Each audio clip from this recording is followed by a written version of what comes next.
Et notre prochain invité, lui aussi un engagé pour l'océan, François Gabard. Merci d'être avec nous depuis Concarneau. Vous êtes un navigateur hors pair. On vous connaît bien évidemment, détenteur du record du monde à la voile en solitaire en 42 jours, vainqueur des plus grandes courses également à la voile, le Vendée Globe, la Route du Rhum, tout ça on le sait.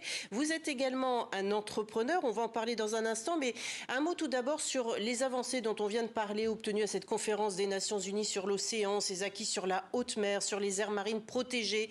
Quelle est votre réaction du résultat obtenu à l'issue de cette UNOC 3 ?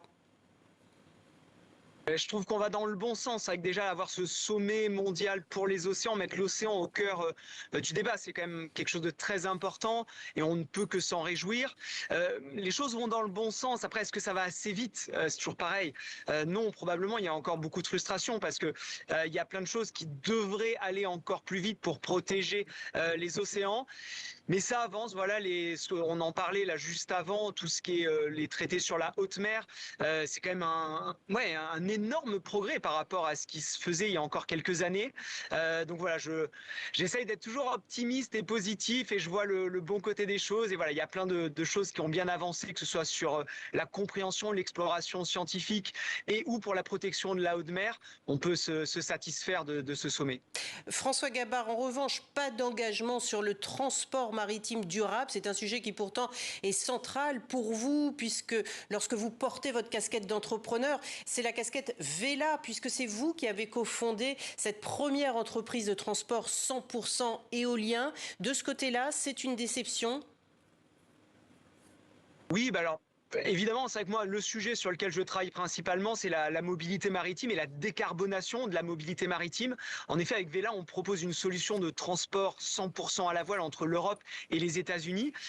Et c'est évidemment un sujet important d'une manière générale pour l'environnement, puisque on arrive à proposer quelque chose qui décarbone, alors que le transport maritime est malheureusement un grand émetteur de CO2.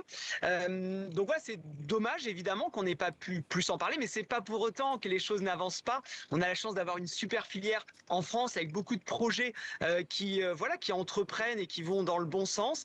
Il y a aussi une loi Vélic sur laquelle le gouvernement français a travaillé et est en train de travailler depuis plusieurs semaines. On espérait éventuellement qu'elle puisse être annoncée là pendant ce sommet.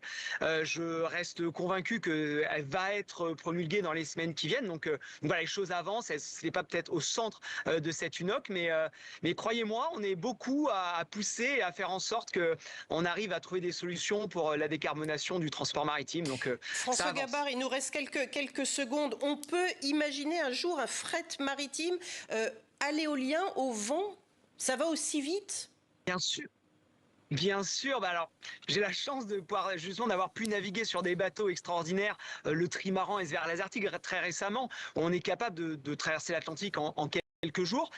Et si on utilise les solutions qu'on développe en course au large et qu'on utilise cette solution qui est alors absolument pas nouvelle, utiliser le vent, on utilise le vent pour se déplacer depuis des milliers d'années, on peut en effet faire du transport maritime décarboné.